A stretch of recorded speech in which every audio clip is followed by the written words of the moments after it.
তোমার জন্য প্রশ্ন, পবিত্র কোরআনের কোন সূরাটি নিয়মিত বাড়িতে পাঠ করলে সেই বাড়িতে শয়তান থাকে না, শয়তান পালিয়ে যায়? বলতে পারো? তোমাকে অপশন দিচ্ছি: সূরা ইয়াসিন, সূরা ইখলাস, সূরা বাকারা, সূরা তাওবা। সূরা তাওবা।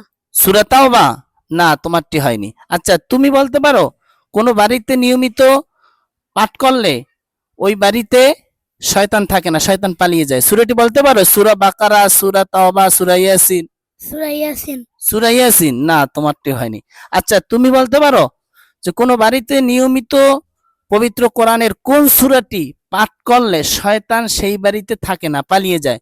অপশন দিচ্ছি: সূরা ইয়াসিন, সূরা বাকারা, সূরা ইখলাস, সূরা তাওবা। বাকারা। সূরা বাকারা। মাশাআল্লাহ, তোমারটা তো হয়েছে। কোন বাড়িতে যদি নিয়মিত সূরা বাকারা তেলাওয়াত করে তাহলে সেই বাড়িতে শয়তান থাকে না, শয়তান পালিয়ে যায়। শুকরান, জাযাকাল্লাহ।